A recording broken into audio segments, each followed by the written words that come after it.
Coming up next on the Jeff Crilley Show, you're going to meet a legendary restaurateur who's behind some of the most creative brands on the planet. We'll talk to him next.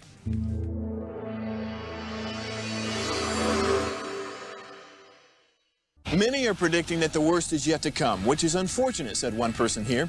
Until now, they've enjoyed the reputation of being the nation's icebox. Watched a burglar in his home this morning by webcam. As a journalist of over 25 years, stories are what make my world turn. Reporting live from the Dallas newsroom tonight, Jeff Crilley, Fox 4 News. But in 2008, I took the jump from my familiar life and started a PR firm from my home. We're talking about anyone with a camcorder like the one I'm using becomes a television network. We started slowly growing the company, and we now have over 100 clients, and we've branched into the world of live digital broadcasting. I now own 8 different TV studios and have a huge team, and the stories that I now get to share are sometimes the most important of my life.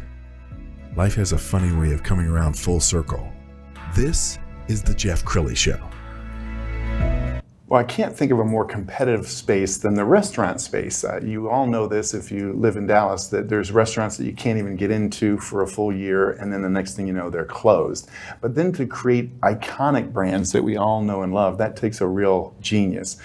Speaking of geniuses, Mark H. Brezinski is in the studio. He is the author of ForkFight, and we're going to talk more about your book in a minute, but I want to just kind of brag on you a little bit. As I was doing the homework for the show, you've been on the creative teams behind brands like Eatsies, Payway, Tin Star, Velvet Taco, and your latest concept, Busy Burger. That's correct. I mean, when you hear that, I mean, you have to look at your career and say, those are some big names. Well, you know, I'm a very low-key person about that. My real passion is creativity, to create things. I don't spend a lot of time wallowing in them and bathing myself in them. I just love to see people eat good food. And it's been my lifelong desire and passion to create things that people love. I don't know how to define it any better. Mark, you were telling me that you started an interest in creativity and food at a very early age. Yes, I did. I was known in high school as the sandwich king. While everybody else was opening their sandwich boxes and having peanut butter, jelly, ham, and cheese, I would be bringing triple deckers. I would take Reubens and cook them at home and then heat them up at the school. Any kind of sandwich that took a little bit more creative desire to put together, I would open up and everybody just stop and stare at what I was eating for the day. So it started at an early age. And did you get your start in restaurants? Did you work in restaurants? My first job ever was working as a hamburger flipper at a place in New Jersey called the Anthony Wayne Grill. And it was over live charcoal grills that we would just be cooking hamburgers and sandwiches, ham sandwiches all day long. Okay, so now many musical bands are known as a overnight sensation. Were you an overnight sensation, or did you have some failures along the way? No. Failures are a part of the journey, honestly. I would say that for a while there, I felt pretty bulletproof. I talk about it in the book, where you start to feel like you can't fail. And so you take chances that maybe aren't as well calculated as they should have been up front. And you end up, we call it, skiing over your ski or going over your skis a little bit. I did that a fair amount of times. I wouldn't say they're all successes, but fortunately, I'm blessed that I've had really a couple incredibly good successes that have helped propel me onto other opportunities. Yes, we're going to pull up the website, and as we scroll down your website, I want to just tell everybody that you can get more information about Mark and his book, and book him to speak through his website. Let's talk about your book. So ForkFight. First of all, I love the name. ForkFight. Yeah, it actually evolved from when we did Trinity Groves, when I helped Phil Romano create Trinity Groves from a whole bunch of dilapidated buildings into this restaurant playground. I was in charge of, my role was to bring people in and to kind of vet them through the process and help them open restaurants. We opened 10 restaurants down there in about 18 to 20 months. And ForkFight was a competition that I invented for all the chefs and newbies. It was like a March Madness style bracket challenge, and we pitted chefs against chefs, and we invited people in. At the height, we had 375 people come down to Trinity Groves, pay $75 a person to enjoy 2 competing dinners, 4 courses, appetizer, entree, salad, and dessert. And at the end, you would vote with a fork. And so we ended up calling it ForkFight at Trinity Groves. So that's kind of went back to that and said that was a pretty good time and a pretty good name. All right, tell us some takeaways. What will people learn in the book? Well, I think people ask me what the theme is, and the theme is perseverance, to have belief in yourself, to know that you can recover from failure. I detail very explicitly my failures and what it led me to, and how I recovered from those, and what it took, what kind of internal fortitude it took to kind of come out of those things.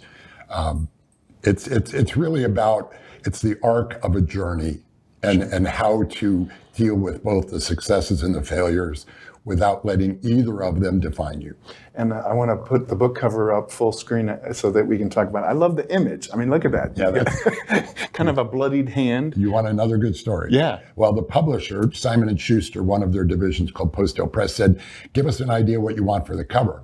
And so I had this idea of a boxing glove and a fighter, but holding some food. And I took a boxing glove into the studio. It just didn't work. So I said, well, just take the glove and let's wrap my hand. And I cooked that steak on the cover. It's a ribeye steak. I cooked it on a griddle, small griddle in the studio, and we cut it up and I held it. And we were just using it as a model to show the publisher. And when we sent it to the publisher, that's it. That's our cover. Are you kidding me? So that's actually my hand. Wow. And that's a steak, a medium rare steak that I cooked on a griddle in the photography studio. So that's a kind of a fun story to know about the cover. Absolutely. And the book just came out. We've got some pictures from your Instagram of you out. There's a legendary Dean restaurant. Faring and I, yeah. Have never worked together, but we've always known each other. So that's so cool. And I did a book signing at Busy at the newest restaurant on a Saturday, and Gene Street showed up, and Larry Levine was there. It was a bunch of Mike Hogue, a bunch of our old school, founding fathers, so to speak. Sure. But it's really intended it's intended for young readers too, because it's a story about how to continue and move forward day after day. And you were telling me before we went on that you actually did your own audiobook? Yes. I auditioned with a bunch of professional readers, and I didn't think I'd get it, but Audible called me one day and said, we'd like you to narrate your own book. So I spent 2 grueling days in a studio reading. I don't know if you've ever done that, but to sit in front of an iPad in a dark room for 8 hours just reading and not being able to make a mistake, it was exhausting. Well, Mark, you have that great resonant voice. I could hear you doing, you're listening to KZPF. That never entered my mind. I would have killed for that voice in TV news. I want to talk about Busy Burger. Sure. So tell us about the concept. Well, it's about a driver and a pitching wedge away from here. It's over here in the Montfort, LBJ area. And I'd never done burgers. Of all the things that I've done, I've never done a burger. I said, if I'm going to do a burger, I want to do something different. So I approached the burger world like I did Velvet Taco. To me, Velvet Taco was, all we were doing is using the tortilla as an expression for other foods. And you could hold it, so therefore it's a taco. So I wanted to do the same thing with hamburgers. So I don't want to do the regular hamburger routine. So we decided to do toppings that were a little bit more culinary crafted. And I worked with John Frankie, Chef John Frankie from Velvet Taco, the guy I work with who has since gone out and been independent.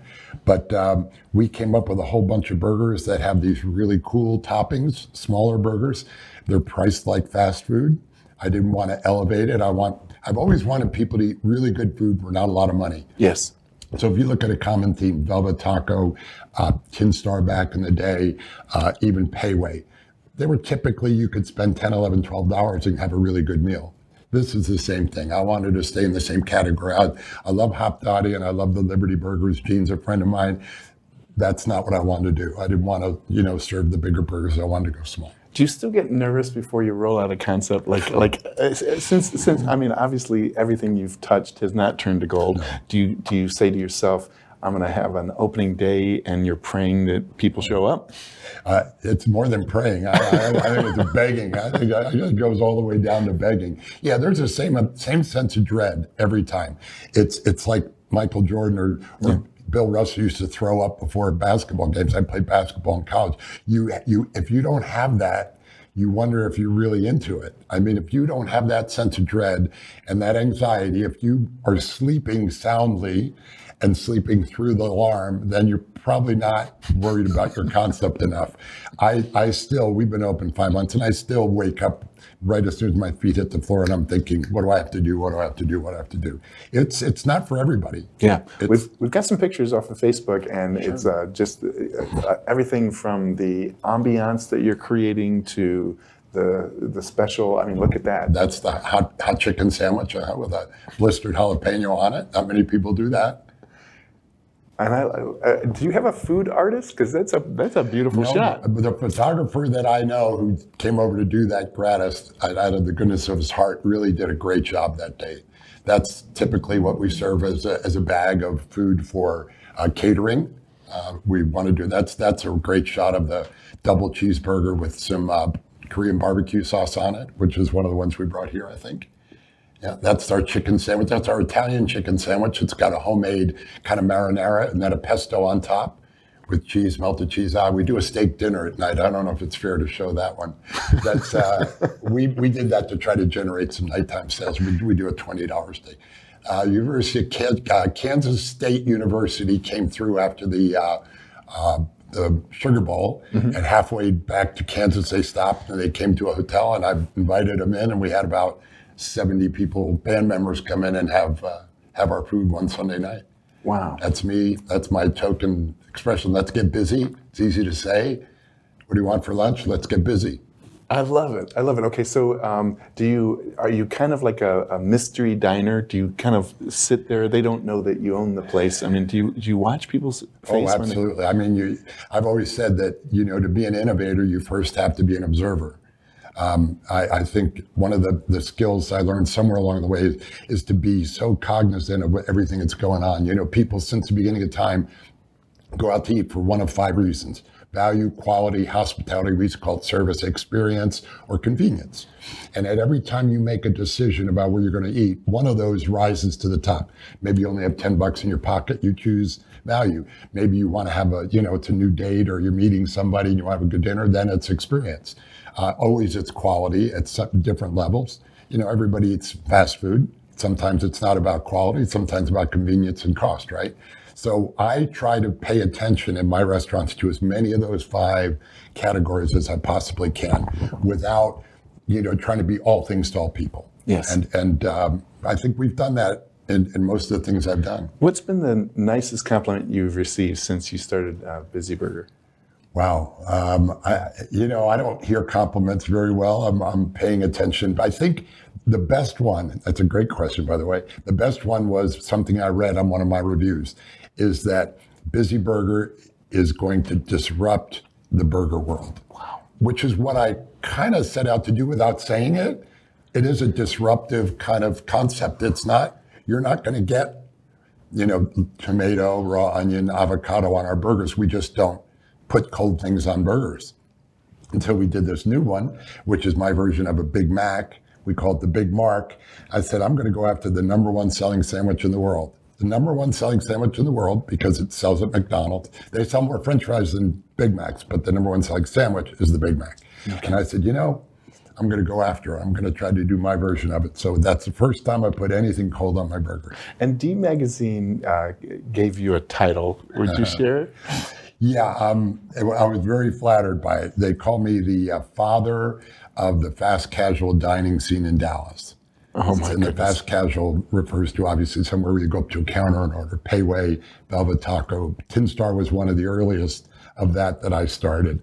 And now, of course, Busy's going to be like that as well. Wow, you are amazing. Thank you so much for sharing your story. And I should point out that Mark brought burgers from my team, and they're all salivating. They can't wait for this segment to end so that they can. They will be good, I promise. Okay, we're going to end with the website, which is mbrezinski.com. Mark, thank you so much for coming on the show. Thank you very much, Jeff. I appreciate it. That's it for now. We'll see you next time. Thank you.